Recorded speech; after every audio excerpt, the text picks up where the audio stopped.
Our next story is about a board game. It's called 2045. This game brings geopolitics to your table. How? By simulating a Chinese invasion of Taiwan. Players must choose their cards and defend the island. For many, this hits too close to home. Taiwan is a self-ruled island, but China considers it as part of its territory. It's something Xi Jinping mentioned in his New Year's address as well.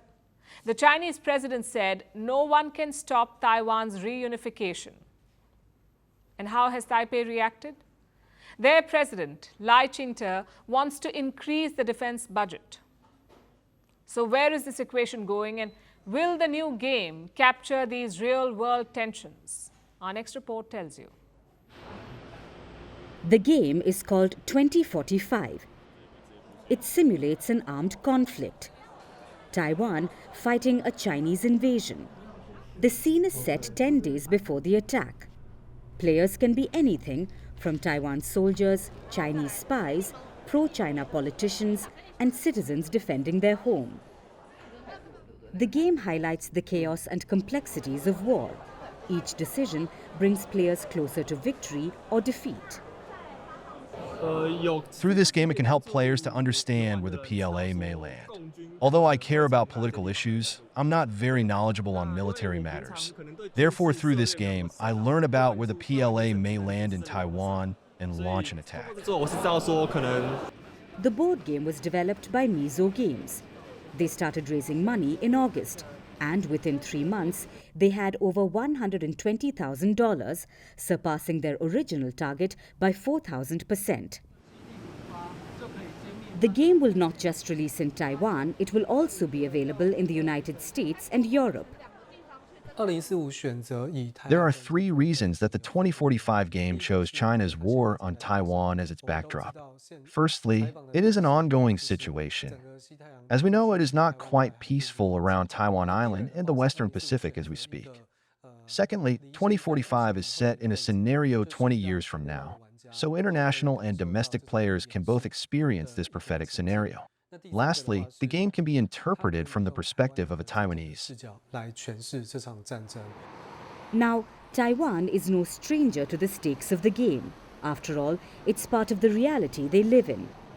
Taiwan is a self-ruled democracy, but China considers it part of its territory. Beijing has vowed to annex the island by force if necessary, and it's something Xi Jinping talked about in his annual New Year's address. The people on both sides of the Taiwan Strait are one family. No one can sever our family bonds, and no one can stop the historical trend of national reunification. Just today, Taiwan detected 2 Chinese aircraft and 7 Navy vessels near the island, and Taipei has reacted to all of this. President Lai Ching-te says he wants to engage with China, but says Beijing is the obstacle that's stopping these cross-strait exchanges.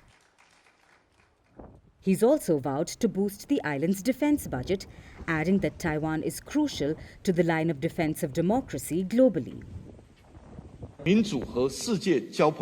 I still want to stress this. Taiwan hopes to have healthy and orderly exchanges with China under the principles of reciprocity and dignity. Being friends with the world through democracy is a way to ensure stability and peace. The safer Taiwan is, the safer the world will be. The stronger Taiwan is, the more solid the world's democratic defense line will be. So as tensions simmer in real life, the game of 2045 becomes more than just a board game. For many, it's a glimpse into a future that feels uncomfortably close. A tool to understand strategy, sacrifice, and the complexities of conflict, but also a reminder of the high stakes in the region. As players move their pieces across the board, the real question remains, can diplomacy prevail before such scenarios become a reality?